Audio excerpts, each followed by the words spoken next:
The G7 countries totally represent almost 47% of the global GDP and 10% of the world's population. I am in Hiroshima, where the G7 Hiroshima summit will be taking place, and India has been invited for the outreach session. There are 3 outreach sessions where Prime Minister Narendra Modi will be a participant. So what is on Prime Minister's agenda? With me is Indian Ambassador to Japan. Ambassador George, really appreciate your time on a bright day, and the weather is quite pleasant here.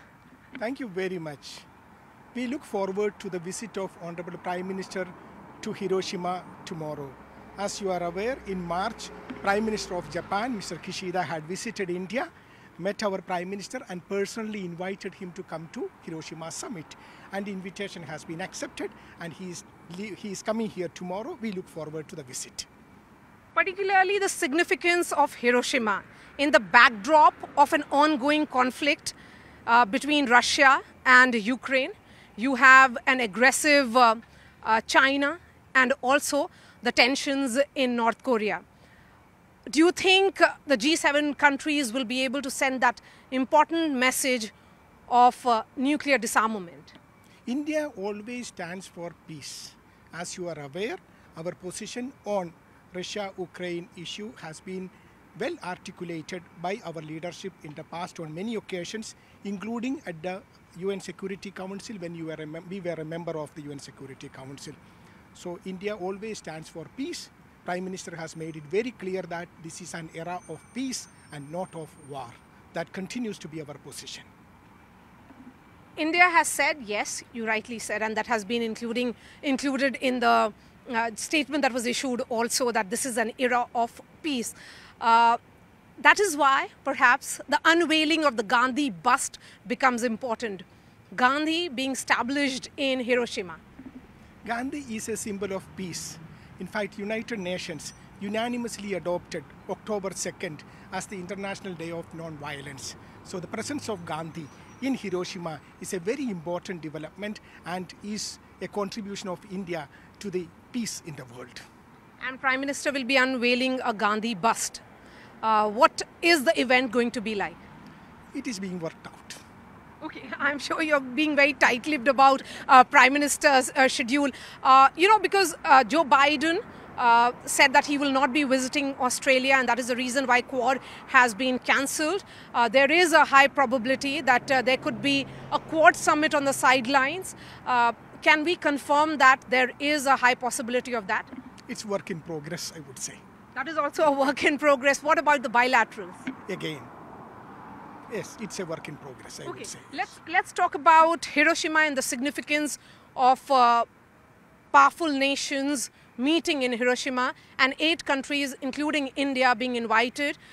India being seen as the representative of Global South. See, India is a very important partner in today when it comes to peace and stability and also prosperity. If you look at it, India is the largest populated country in the world.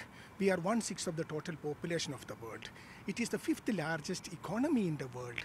It has one of the largest youth population in the world. So India is a country which is being recognized as an important partner by all across the globe, including the G7 countries. So our participation in this important summit is very important. We look forward to a very successful summit participation by India in coming days. And there has been a lot of discussion around, is there a need to expand G7 into perhaps G10 or D10, Democracy 10? Because India and the role it is playing in post-COVID world is very, very important, and the world is watching India. I think I should not get into any speculative comments on this. Sure. Ambassador George, my question then is, the significance of Hiroshima, and this is the city which was destroyed and devastated during World War II. Prime Minister Kishida, I would say, choosing Hiroshima because this is his home district. He also represents this district. What is it, according to you, he's telling the world? See, Hiroshima is a historic city. We all know the history of this. I think it's important that this is being held in Hiroshima. As you are aware, for our G20 summit, we are organizing G20 associated meetings all across the country in different parts of India. So like that, Japan is also organizing the G7 related meetings all across the country. In fact, our 4 ministerial visits have taken place in 4 different parts of Japan. So now we look forward to the visit to this historic city of Hiroshima. And there'll be also a visit to the Peace Memorial, we believe. And the heads of states who are arriving here will be also interacting with the survivors of Hiroshima blast. I believe that is part of the program being worked out. Part of the itinerary. Ambassador, before I let you go, I want to understand the weather seems to be certainly welcoming the world leaders. It looks like that, yes. Thank you so much for speaking to us. Thank you.